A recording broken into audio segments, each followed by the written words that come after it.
Welcome to The Beat. I'm Ari Melber. We begin with President Trump now moving forward on a reported plan to get a giant gift for his administration, I guess personally, politically, but then ultimately for himself through his library. This is a plan to take not $1 million gift or a $10 million thing, but actually $400 million of value from a foreign government through the value of a jet. It is egregious. It is possibly illegal if Congress doesn't approve it. You might remember all that talk about the Constitution and the Emoluments Clause. But bottom line, there are also figures on the right who are concerned because, separate from the ethics and the obvious security implications, which we'll get to, this just looks really bad, greedy, thirsty even. So here's the plane. It's from the royal family of Qatar. It is a luxury Boeing 747 jumbo jet. The Trump administration says they would take this jet that you're seeing certain pictures of as a gift, and they would turn it into an Air Force One. And then they would keep it. So they'd use it for a few years. That's the plan that we have according to the reporting. But then Donald Trump would get it afterward as a private citizen. And the way they're finagling that is they say through his library, presidential library, but bottom line, if he's allowed to fly around on the $400 million jet from the foreign government and only gave it to him because he was president of your country, which is supposed to be a public interest position, well, it all looks pretty unseemly. There are questions here about national security, about the constitutional ban on gifts, which back in the day they called emoluments.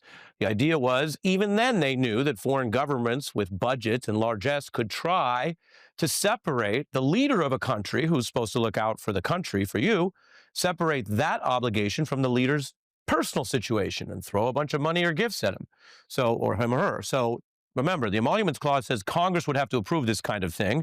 We are in Trump land, and they've been testing everything in the courts, but the concerns are piling up. Mr. President, what's it say to people who view that luxury jet as a personal gift to you? Why not leave it behind? You should be embarrassed asking that question. They're giving us a free jet.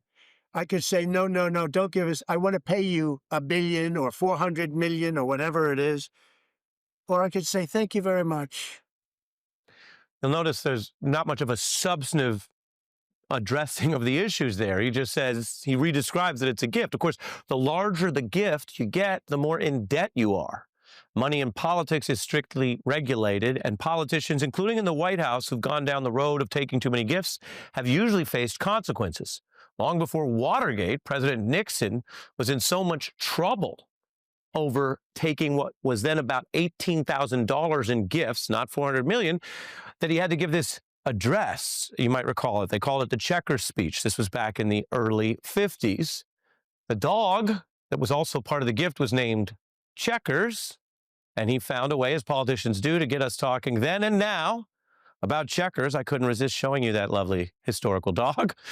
But the comparison is, here, we're not talking about a few $1,000s, which then was big enough to be a scandal in a national address. We are talking about hundreds of millions of dollars that Donald Trump, you saw his response there, doesn't deny. He says he'll take it, he'll benefit from it, and how dare anyone be mad about it? Of course, the problem is, if people are taking this level of gift, which some call graft, right, then the question is, what do you owe back? And is it a bribe if you give something back? The Attorney General says it's fine with her. The opposition party, the Democrats, call it flying grift and wildly illegal. That's a quote. Of course, whether this is illegal under the Constitution or other laws will have to be debated. One thing we haven't usually seen is any president try to do this. So I don't have a Supreme Court case to cite for you tonight about what happens if you take, I don't know, a jet. And if you could take one jet, can you take 5? Can they give jets to every member of the Trump family? MAGA leaders don't think this is good politics, that's for sure. Laura Loomer, who's been welcomed by President Trump during this new term to the White House, says this is a stain. And here is a very prominent conservative who's been very supportive of Trump in the campaign days, Ben Shapiro, weighing in. Like, please define America first in a way that says you should take sacks of cash from the Qatari royals. Is it good for draining the swamp and getting things done? The answer is no, it isn't. It isn't. If you want President Trump to succeed, this kind of skeezy stuff needs to stop. Quote, skeezy, that's the review as they're sort of floating the story from a very MAGA-friendly commentator there, Mr. Shapiro. So that's on the right. That's some of the reaction. Trump himself happens to be heading to the Middle East today, visiting Qatar, along with Saudi Arabia and the UAE. We should also note here the Trump Organization, which continues to run with a tie to not only Donald Trump, but his family members, is striking deals to the tune of billions, more than even one jet, across those very countries, as the Wall Street Journal reports. There is a lot more to this story, but those are the highlights and some of the legal background. And because it's a big breaking story, I want to get right in to our guest tonight, who is, I should say, one of the foremost experts in this space of ethics. Norm Eisen co-founded CREW, Citizens for Responsibility and Ethics in Washington, a nonpartisan group that has a stellar record of going after any such graft, conflicts of interest, no matter the party. He's a Brookings Senior Fellow. He was the ethics czar to President Obama. You could see them in the Oval Office. Richard Painter, a Republican ethics counterpart, recently said the Obama years were a high water mark of exactly avoiding these kind of conflicts, not even going near them. Thanks for being here, Norm. Thanks for having me back, Ari. Yes, sir. Before we get into all the details, on a scale of 1 to 10, 1 being you took a free drink at a mixer, it's under the legal gift limit, and 10 being one of the worst types of White House corruption issues you've ever seen. Where does this rank, first of all, just for folks who are trying to make sense of this? 11. This is the worst scandal. Not only Emoluments Force 1. We've learned a new term for emoluments. It was an 18th century term for anything of value to a president. Skeezy. Maybe they'll rewrite the Constitution with the skeezy clause, Ari. The plane is the tip of the iceberg, as your graphic just showed. The crypto conflicts are enormous as well, and also a vehicle for foreign governments to invest, with the UAE putting $2 billion into one of the Trump organizations, the World Financial Enterprise, that lists Donald Trump on its website. This is the worst corruption and conflict scandal that we've seen, and the plane just illustrates it. And the Constitution says very clearly, because they were concerned about this back then, that you could buy people off. It says that any gifts that are given of value have to be approved by Congress.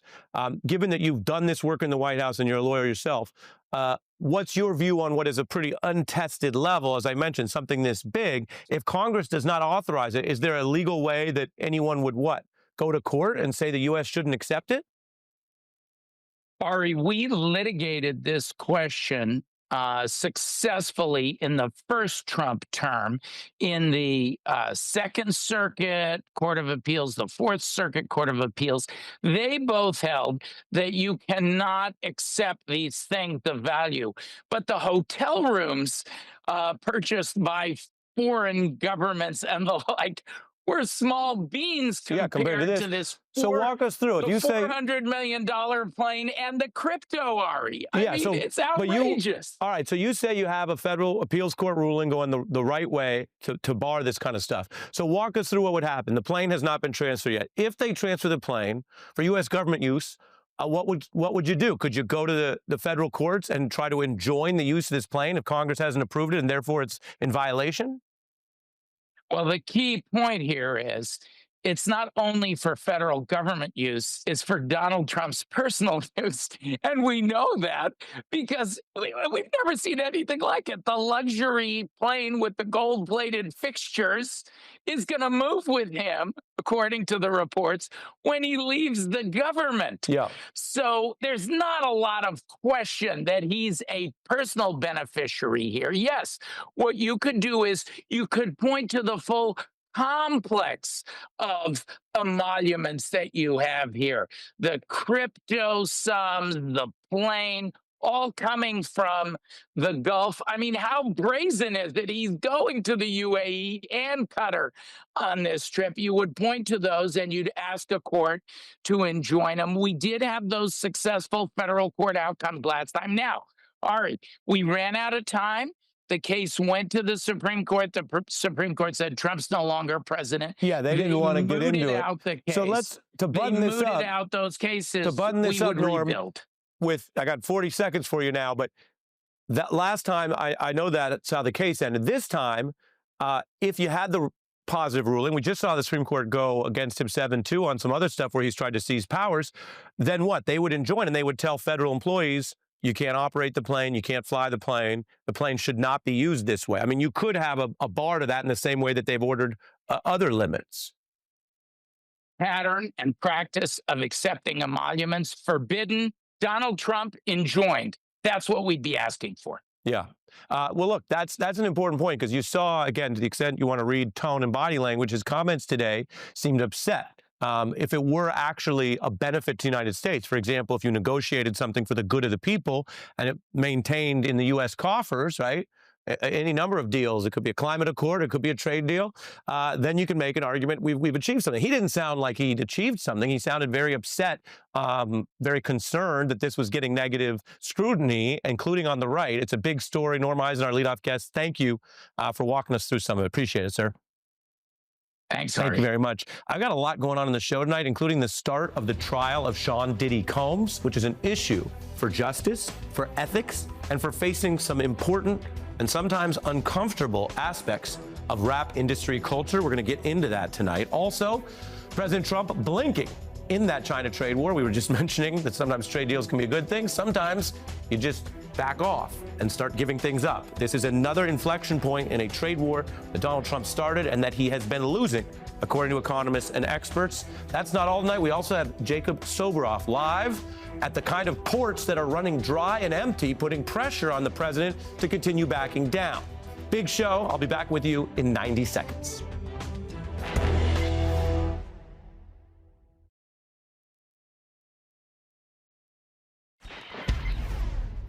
President Trump backing down on the trade war that he started and that he has been losing by all accounts with China specifically. The United States and China made an agreement today. They're trying to get back closer to the status quo that we had before Trump started this tariff war. So this is called a temporary slash for 90 days are these tariffs, and then they're trying to diffuse what Trump started through some negotiations. This arrangement follows the backlash from angry businesses who warned Trump's tariffs on China were going to raise prices here in America. As a reminder, the United States has not gotten anything out of this trade war, meaning there have not been concessions or big trade deals. Those were the type of things that Trump originally vowed would happen. So that's not happening, and instead they're just trying to de-escalate from what has caused some of the biggest problems. Donald Trump, of course, claimed otherwise, that he had a hardline kind of no negotiation stance on China as recently as 1 month ago. What other presidents allow China to get away with is absolutely criminal, but I'm not like the other presidents, and it's not going to happen under President Trump. China will now pay. The talks in Geneva were very friendly. The relationship is very good. We're not looking to hurt China. China is being hurt very badly. We are not looking to hurt China. What a difference a month makes. Donald Trump is now trying to get out from under the tariffs he started, while also not trying to admit that he's taking it all back. For example, today numerically is a step. We're not back to zero or the status quo where we started before he slapped these tariffs on everybody. Now, how is it playing? The Atlantic reports China called Trump's bluff. The Guardian, for an international perspective from England, says this has become capitulation day. I want to read to you how the New York Times broke down what happened, because while tariffs can be complicated, backing down is pretty simple. So the Times today explains President Trump had repeatedly declared he would not lower tariffs without concessions from China. Represented an acknowledgement of the cost, though, with an all-out trade war with China. So now we have that acknowledgement, despite the White House's bluster, the report continues, to the news today. Quote, the Trump administration ultimately backed off, for now, from the steepest tariffs. Paul Krugman, the Nobel Prize-winning economist, says that Trump coming in now to say, hey, we're going to back off the problems that he started a month ago is like an arsonist posing as a firefighter. Quote, the prohibitive tariff has been paused, not canceled. Nobody knows what will happen in 90 days. This retreat, he writes about what Trump is doing now, probably hasn't come soon enough to avoid high prices and empty shelves. When you hear about this term, the, quote, supply chain, which sounds like, an actual chain of stuff, if you're ordering a banana from Costa Rica, they got to harvest it, right? They got to ship it. It comes here. If you're ordering a car that's got parts from 10 different places, well, it takes even longer. And so on a whole range of products, that supply chain can be short or long. The economist Krugman is referring to the fact that some of the problems from a month or a month and a half ago aren't going to be solved overnight because of those supply chains. So you might still see disruptions in American stores. The fact that that was already inevitably coming has furthered Trump's need to back down, which he's doing today. And that brings us to what we are seeing at the end of certain American supply chains. Take the west coast of California there, the ports of LA, Long Beach, basically down almost half in total cargo traffic. And this trade war, of course, just started. NBC's Jacob Soboroff is live at the Port of Long Beach. He's got the access. We got these cool shots. We got a lot less cargo. It's all important. It affects your life. And we're going to get into it next.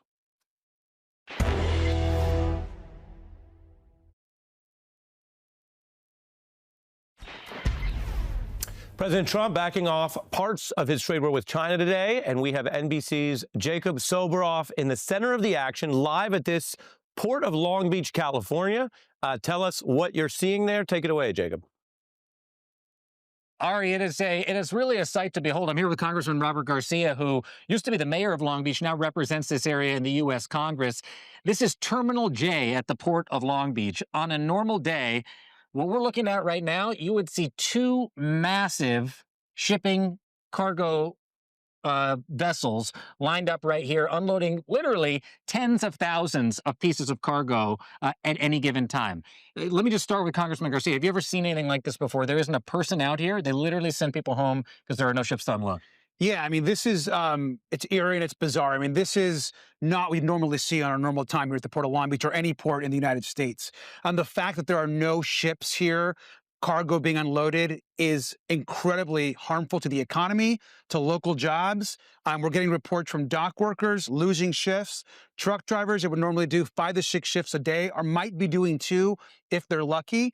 And the reality is at no time during the year would you see an empty, essentially, place for these ships to call. It's crazy. It's basically a ghost town. And let's take a walk, Congressman. All right, what I want to show you, and what the Congressman has seen many, many times before, is that on a normal day, on any given day, not only would you be looking at what the Congressman just described, but we would probably be getting run over by a truck right now, walking where we are, isn't that? Yeah. I mean, it's fair to say, right? This area is constantly pumping. So this you don't see this. This is not what the port would normally look like. I mean, at any other time, any other day, you'd have trucks coming in and out of these corridors, parking, loading. You'd have ships out here loading the cargo from all the cranes. There'd be constant movement. You'd see people rushing around moving cargo. To see this is the damage being done by this tariff policy. This is real, and this is going to impact every single community across the country. I like the way that you put that, the damage being done, because I want to show you guys something else over in this direction. If you take a look at the shipping containers, Congressman, over here, it's very clear what we're looking at. It says China Shipping, Costco Shipping, another company that comes from China. What Mario Cordero, the director of the port, was saying to me earlier today is, even though the tariffs have been given this reprieve that is down to 30% from 145%, there's a couple things that we still need to think about. Number one is we don't know what's going to happen after this period is over. Number two is there's a lot of exports that still are having these types of restrictions placed on them as well. And I think one of the best ways, and please feel free to share your thoughts, to know this is come and take a look at this, guys. When you get up next to one of these things, you know, by the way, that we're not sending anything back when you bang on the side of them because they sound hollow. That's right. And empty. That's right. What does that mean to you? No, I mean, look, what it means is that, first of all, the tariff policy, regardless of what happened today, is causing major chaos. I mean, the supply chain empties. The impact is not just what we're importing from China.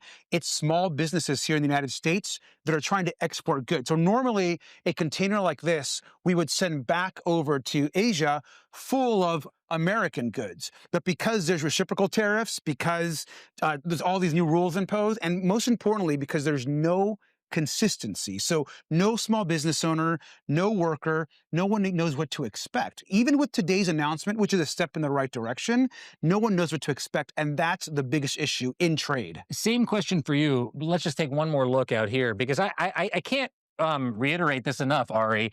You don't see the Port of Long Beach looking like this. I don't think in our lifetimes, COVID was a unique situation, but after COVID, you had ships stacked up. People were clamoring for this type of product to be coming in after that initial pause. This pause is entirely, it's not biological. This is man-made. Your thoughts for President Trump? Same question I asked Mario if he's watching us right now. Yeah, I mean, look, I think what's really important people need to understand is 40% of America's goods, all the things that we consume, come out of the ports of Long Beach and Los Angeles. 40%.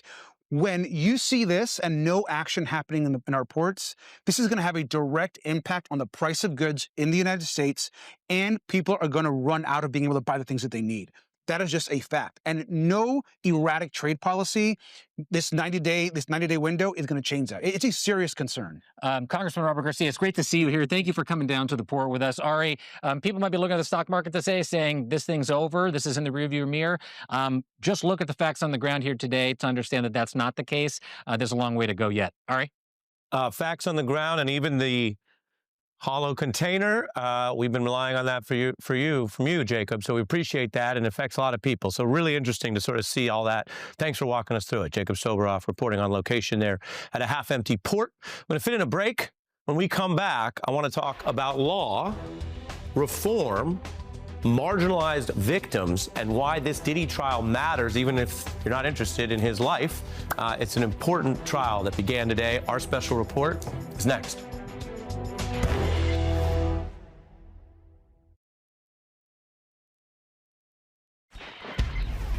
Turning now to a very important story that touches on a lot of different issues, including how we deal with our legal system and its imperfections and failures, and how we hold the power accountable. So this is as much about law and politics as it is about the very famous person at the center of the case. Because today, federal prosecutors, in a case that began under the prior administration and proceeds under the current administration, are making a very serious case against Sean Diddy Combs, the music mogul, rapper, and entrepreneur.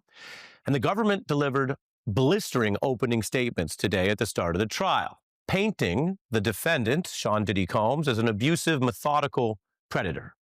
He faces these charges of sex trafficking, racketeering, and they have evidence dating back really 10 to 20 years. The first day of the trial brings tremendous interest. Diddy has been a prominent, powerful leader in culture and business for decades. There were crowds as his lawyers and others came into the courtroom today. The case, of course, presents many issues of national importance.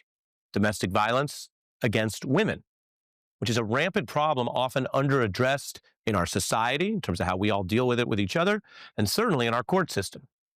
There's also predatory abuse in positions of power, and specifically in entertainment and music industry, something that has been discussed and reported, and we've seen some other big cases deal with this, but we're talking about ugly parts of aspects of rap culture and the hip-hop industry. There's also homophobia, repression, and abuse, which is a complex problem that can also intertwine with some of the testimony we will hear in this case and the pressures surfaced in this trial. So I'll tell you up front, this is far more than just a tabloid or celebrity case or people who look at it only in that narrow window. It is especially far more for the victims who view this as a chance for change, however long overdue. And I'll tell you something, if you're looking at this and going, okay, Ari, but like, is this just about the rap thing? Is this a celebrity thing? And there's a lot of other things going on in the country right now that are national news. Why does this matter? Well, I'll tell you something we've learned here at the intersection of law and news and sometimes politics. When there are these big trials, the big national cases, we hear from advocates that they're not just seeking justice in the courtroom. A lot of advocates are seeking a conviction of Diddy for alleged crimes long overdue. But they're also advocating for rights and reform across our country and court system to try to prevent these types of alleged crimes from recurring again, from happening to more people, to the next generation. So what I'm telling you is, based on the evidence and what we've observed here, this does matter as law, as politics, and for civil rights and victims' movements. And in that sense, it follows a pretty American tradition of how some trials become our cultural and ethical flashpoints. It's quite a scene out here already. You have media from around the world, throngs of onlookers. Today, that highly anticipated trial against the former Hollywood heavyweight begins. Not guilty on aggravated manslaughter of a child. I tell you, people's mouths are hanging open here. A very big crowd of people collected as word of the verdict got out. Charles Manson said he was happy today, that he is always happy, even though he is charged with 7 murders. As he was escorted out of the courthouse, Cosby raised his cane in response to supporters, while others jeered. It just doesn't fit. If it doesn't fit, you must acquit. Hundreds of millions of people were riveted by the O.J. trial in this country and around the world. And it's deeper than just, say, modern culture, cameras in the courtrooms. As we begin this Diddy trial, which could matter for all the reasons I mentioned, I want to take us all the way back briefly to the 1800s. There was a philosopher who chronicled America's civic culture. You might remember him from school, Alexis de Tocqueville. And he reflected then on how American equality and democracy seemed to be fortified by how we use juries. What was then a kind of a novel idea, that we draw our jurors from our communities so we judge our own peers. Someone's life can literally hang in the balance of what 12 people decide as your peers. He wrote that the institution of the jury invests the people, that class of citizens, with the direction of society. It's a type of power, and it was democratized down to this local level. He wrote about that in Democracy in America, one of his best-known works. And so what I'm telling you is I think it lives on now, the way we as Americans view some trials. These are stories, but they're reality. And they're stories about ethics and about possible justice. They're a way that we understand each other. Now, if you go then to, say, the tense months after Donald Trump's first surprise election there in late 2016, you may recall that there was a trial-related feminist backlash that sought accountability at this local level. So you had an election, you had a response to that, but it catalyzed the wider Me Too movement. That was just months after Trump's election. There was a lot going on. The New York Times then broke that story about Harvey Weinstein's predation. It was followed by journalist Ronan Farrow's New Yorker reporting on that same set of issues. And women were sharing their stories. The internet was a big part of this, things going viral, talking about harassment from the workplace to scary brushes that could endanger their lives. And some of that was in seeking court action where it was legal, where the deadlines hadn't been passed, and some were sharing just finding safety in numbers. I know it could be discouraging, but once your voice is out there, it could affect millions or other thousands of people out there who have been harassed as well. My silence allowed it to continue. I worked up the courage to come forward and tell my story. A part of me always felt like maybe I did something for him to treat me that way. I want my story to be heard so people could take this situation seriously. But when I found out it wasn't just me. It's okay now to speak your truth because we're tired of being ashamed of a crime that we didn't commit. That's just some of what we got out of that movement, what we learned, what people were listening to, a Me Too push that actually began years earlier when that term was first created. It started these conversations, and it began with Weinstein, so it started teeing off certain Hollywood stories, and that meant it sometimes focused on the admitted sort of celebrity angle, prominent women, actresses, often initially white women.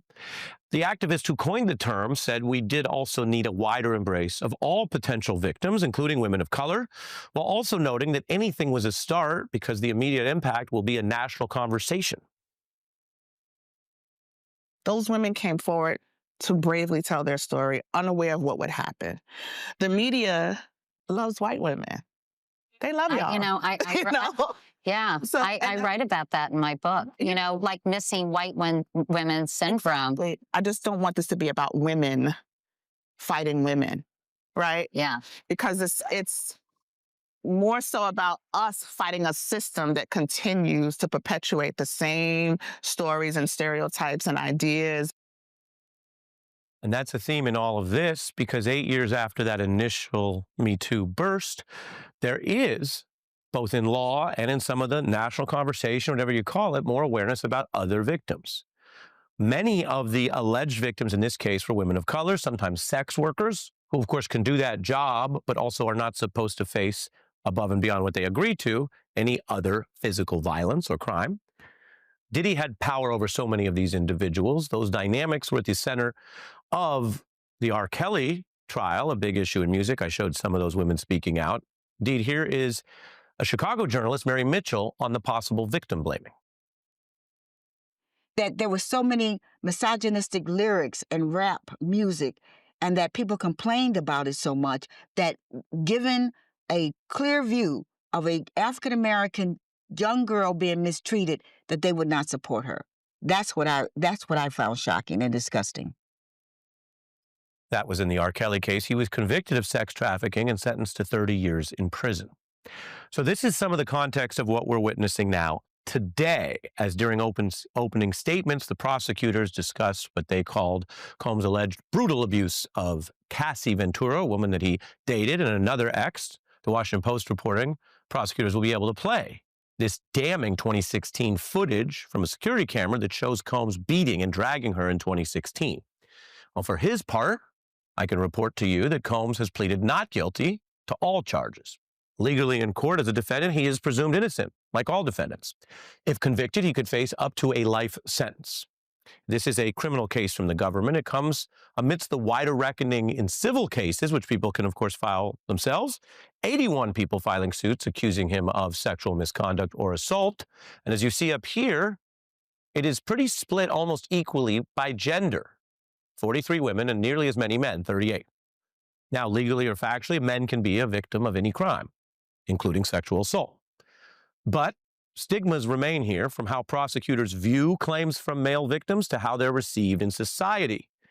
And then the other layer of how this can be repressed in parts of hip-hop culture, lyrics and attitudes which traffic in blatant homophobia, even as other parts of music can sometimes be more progressive, more welcoming of different ways of living or saying sexuality shouldn't matter, we're all equal.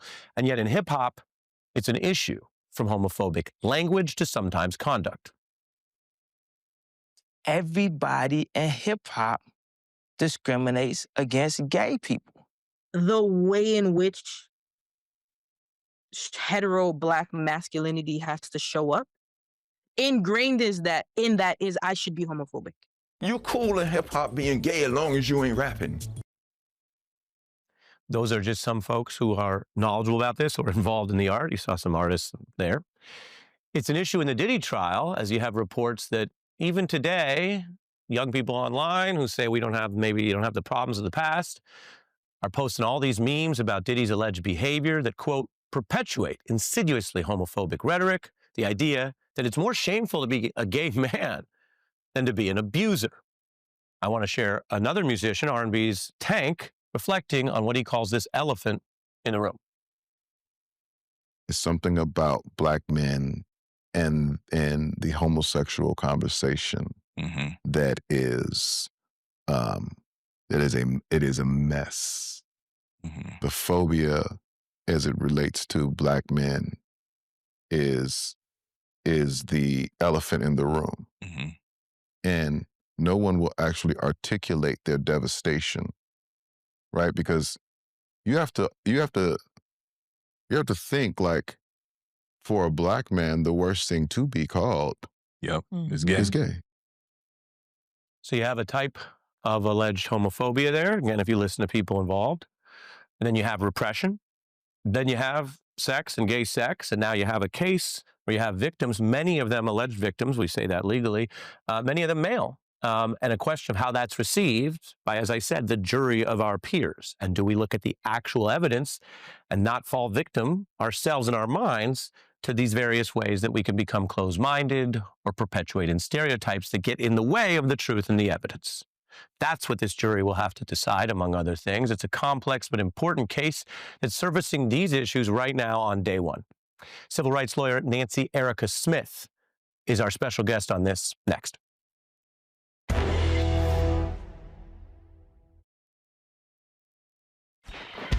The sex trafficking trial of Sean Diddy Combs begins today, raising a host of issues. We're joined by Nancy Erica Smith, a civil rights attorney who's represented many victims of sexual harassment, including taking on the powerhouse Fox News when she represented Gretchen Carlson. Welcome. Thank you.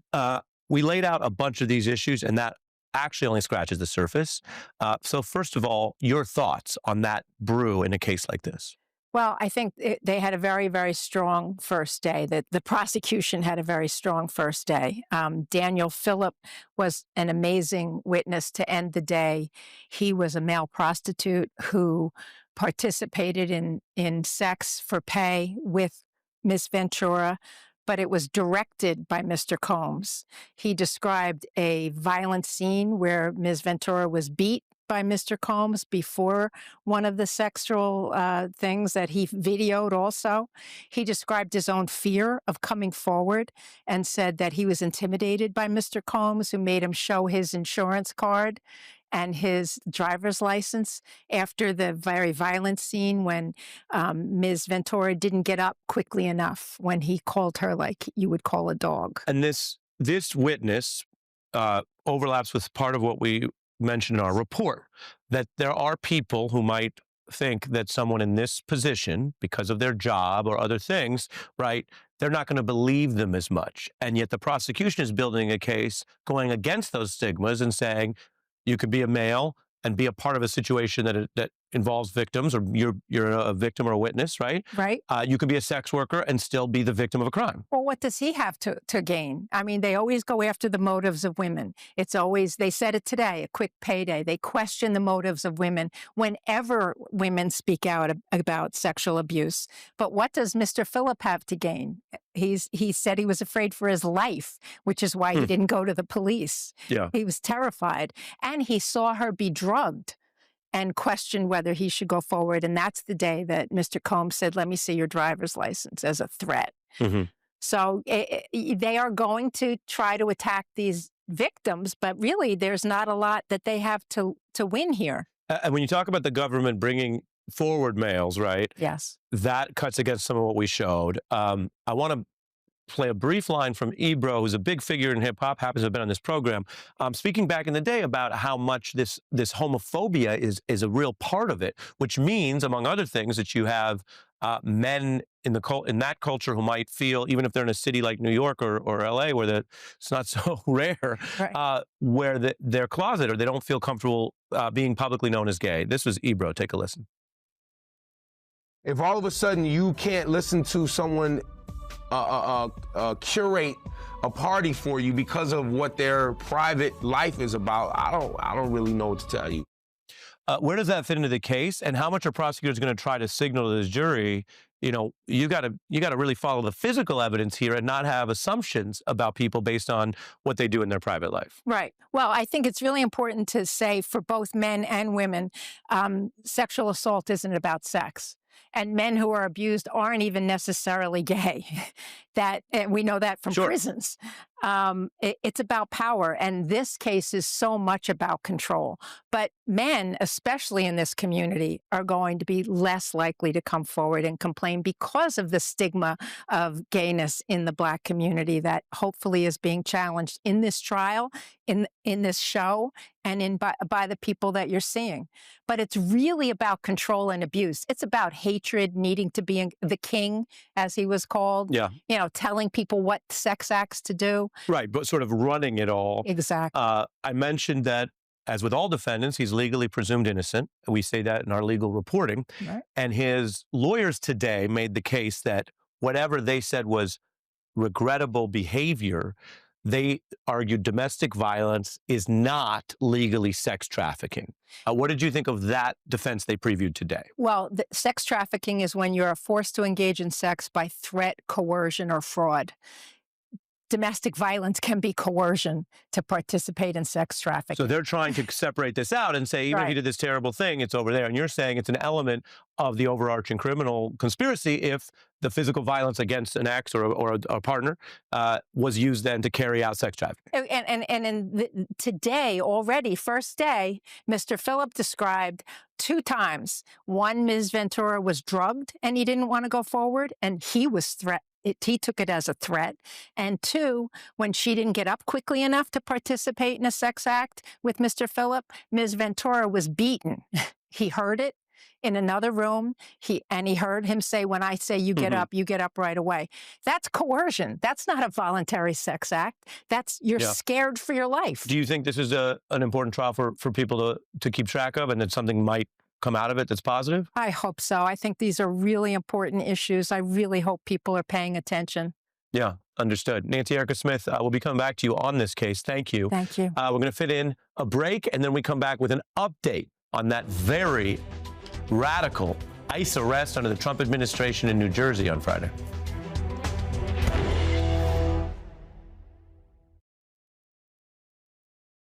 A lot of scrutiny on the Trump administration's approach to judges and politicians and whether they are misusing authority, the very weaponization that they once complained about.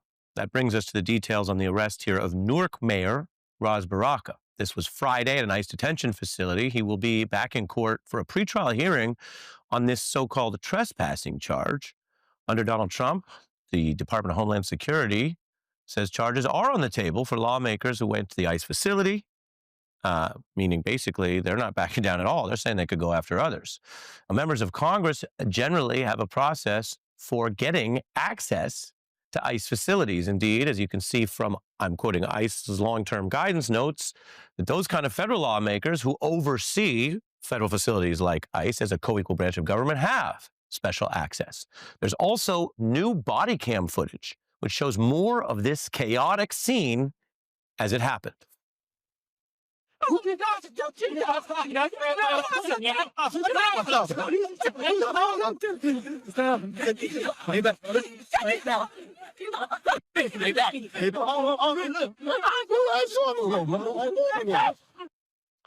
Baraka was in and out of federal custody after that on Friday. He also spoke to MSNBC about it. I just think it's about intimidation and bullying. This is like moving us slowly towards an authoritarian kind of government here, where they are telling people they can't come to a public place. They can't go onto a facility to even get a tour. You know, we weren't protesting. Nobody barged in. We were there peacefully. The mayor emphasizing he was there peacefully, and he views this as part of an autocratic crackdown. As for the intimidation, he made clear in that interview and other remarks, he will not be intimidated.